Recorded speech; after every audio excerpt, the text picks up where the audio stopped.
بخت نصر بادشاہ نے ایک رات ایک بہت برا خواب دیکھا۔ وہ خواب دیکھ کر لرز گیا، لیکن جب جاگا تو خواب کو بھول گیا۔ اس نے اپنے جادوگروں کو بلوایا اور ان سے کہنے لگا، میں نے رات ایک خواب دیکھا ہے۔ اس خواب کو دیکھ کر میں لرز گیا تھا۔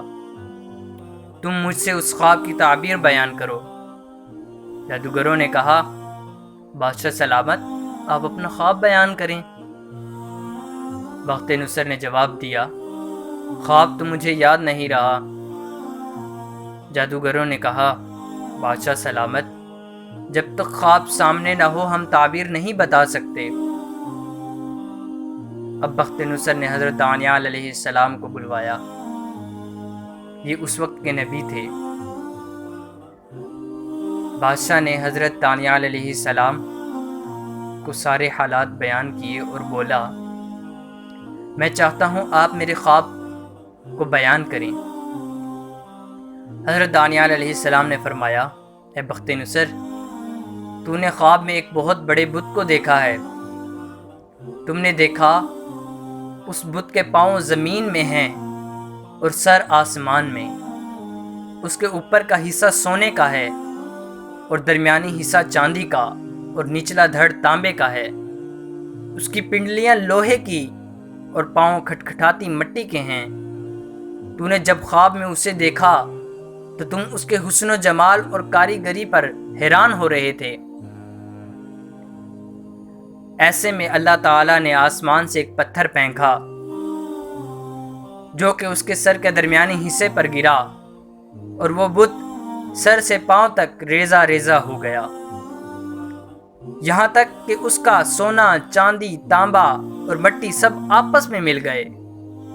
اور تم نے خیال کیا کہ اگر اس روئے زمین کے سب انسان اور جن مل کر بھی اس آمیزے کو، یعنی وہ مادہ جو بت کے ریزہ ریزہ ہونے پر بنا تھا، الگ کرنا چاہیں تو بھی نہیں کر سکیں گے۔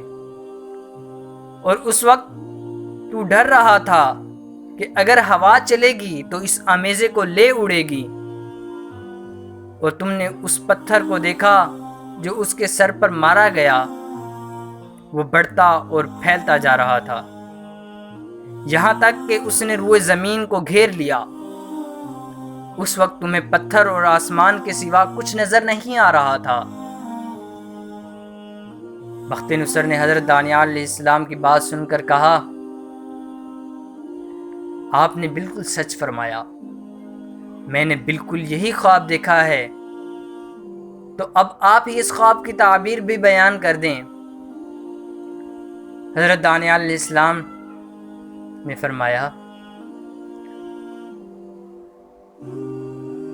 اے بخت نصر، جو بت آپ کو دکھائی دیا وہ تو وہ امتیں ہیں جن کا تعلق شروع اور درمیانی اور آخر کے زمانوں سے ہے، اور وہ پتھر جس سے اس بت کو پاش کیا گیا ہے وہ اللہ تعالیٰ کا دین ہے، جس کے ذریعے آخری زمانے میں تمام امتوں کو ختم کیا جائے گا، تاکہ اللہ تعالیٰ اس دین کو تمام دینوں پر غالب فرما دے، یعنی وہ دین سب پر چھا جائے گا۔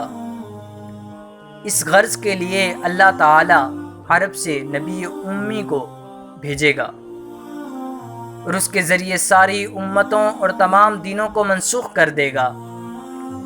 جیسا کہ آپ نے خواب میں دیکھا ہے کہ اس بھاری پتھر نے بت کے ہر حصے کو توڑ دیا ہے، اور وہ دین تمام دینوں پر چھا جائے گا، جس طرح آپ نے پتھر کو تمام روئے زمین پر چھاتے اور پوری فضا کو گھیرے میں لیتے ہوئے دیکھا۔